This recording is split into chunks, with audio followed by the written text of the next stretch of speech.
love and pain, and it's very, very confusing. I started telling him, I love you, Dad. Hang up. I love you, Dad. Hang up. I love you, Dad. Hang up. And it took 3 years. Then one day he says to me, I love you too, boy.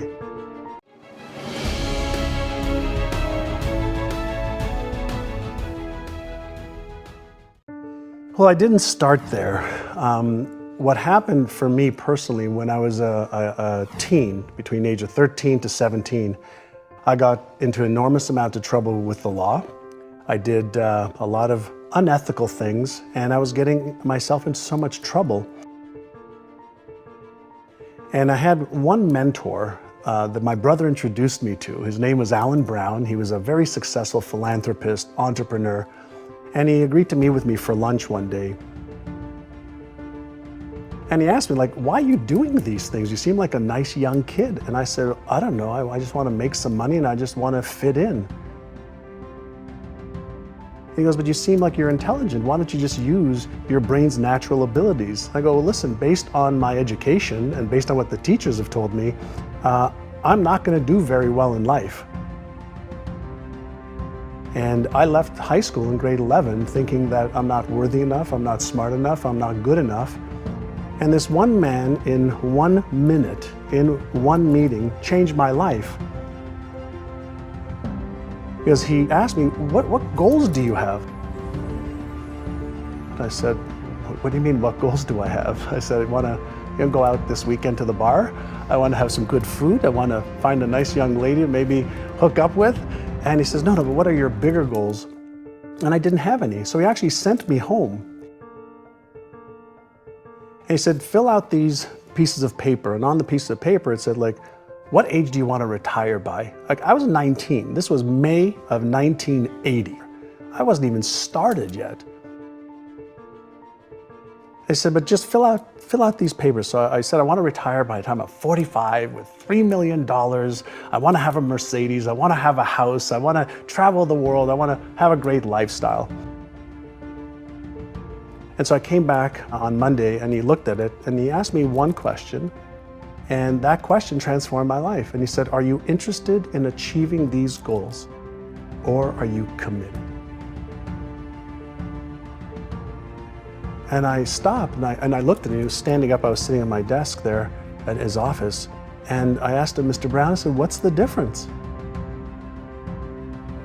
And he said, if you're interested, you'll do what's convenient. You'll come up with stories and excuses and reasons why you can't, and you'll use your education as an excuse, you'll use your story as an excuse, you'll use the fact your father was a cab driver and was a gambler and never had any money. You'll use all of that as your reasons why you can't. He says, but if you're committed, you will do whatever it takes. You'll let go of your stories. You'll let go of your excuses. You'll let go of all the reasons you currently have that are formulating your identity of yourself. And you'll learn how to let that go and become who you are destined to become. I had been in so many situations where I was so embarrassed and ashamed for myself and for my mother and father. And here was a man who was kind, generous, caring, empathetic. He didn't talk down to me. He lifted me up. But then he also said, I can show you how. If you are committed, I can show you how. And I had nothing to lose at that point. So the first source of shame, when I was 5, I moved from Israel, where I was born, to Montreal.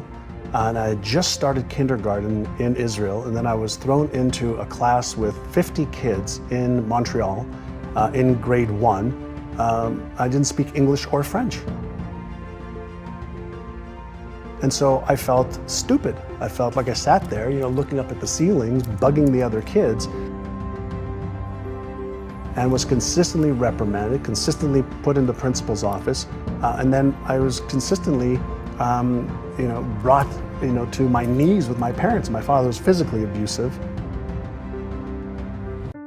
which is a challenge in itself. His words weren't a way that he communicated. Hands and feet were his way of communicating.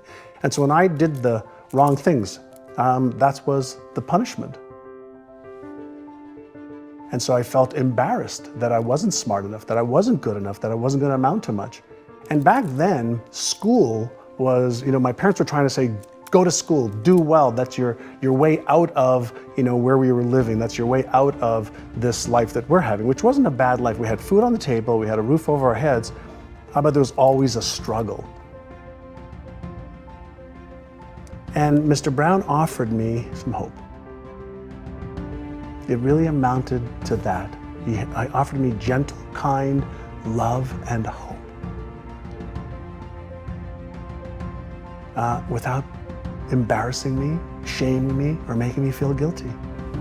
It was his demeanor of how kind he was. He was extremely successful. Real estate offices, real estate buildings, a wife, Lori, children, just kindness, just raw kindness. There was nothing for him to gain from helping me. He didn't know me, but he just was kind. And it was one of the first times that there wasn't a hidden agenda or somebody just, putting me down for being a degrading human being or degraded human being. And he made me promise that if I took what he taught me, I'd teach it to others. When I was in my 20s, one of the things that Alan put me on a path to was personal development. Read a book a month, go to events, listen to cassette tapes back then of motivational stuff for motivation, for inspiration, for strategies, for tactics of what to do to raise your level of skill and knowledge. So I went to this event and I brought up this challenge that I had with my father. And the instructor said, when are you going to forgive him? I said, never. I'm never going to forgive him. Fuck that, forgive him. There's so much pain. And the instructor said, well, if you're never going to forgive him, then you're the one taking the poison pill, hoping he's going to die or he's going to be affected. He says, you don't forgive him for him. You forgive him so you can move on. That was like aha number one. And then he said, why don't you ask your father why he did it? Why was he like that? And so when I mustered up enough courage on the phone with my father, I said, Dad, how come you've never said I love you? He says, well, my father never said he loved me. That's not what a man says. But you say to my sister, he says, well, that's okay to say to a girl or to a woman. I said, why did you hit me so much? Why did you? He says, because you were being a bad boy. I said, but why didn't you talk to me? Why didn't you just talk? And he says, well, because my father hit me too. I had to put you in your place. I had to teach you the right way to stop the behavior. And it was at that moment that I realized I just didn't know better.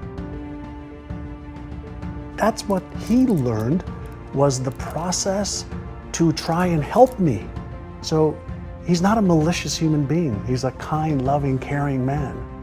But he was taught to get compliance hit, so the pain will cause you not to do it again.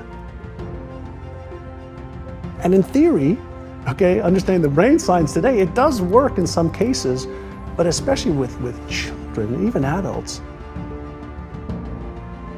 The physical and mental and emotional trauma that's created when somebody who loves you also inflicts so much pain to you, there's confusion. The neural network in the brain says, I love this person, my mother, my father, my best friend, whatever. And then there's so much pain associated. Now we have these patterns in our brains of this love and fucking hate. Love and pain. And it's very, very confusing. But after this dialogue with him, I started telling him, I love you. And it took 3 years. I used to call him every week. I started telling him, I love you, Dad. Hang up. I love you, Dad. Hang up. I love you, Dad. Hang up. Then one day he says to me, I love you too, boy. And then he has never not said I love you to me, my brother, or my sister since then.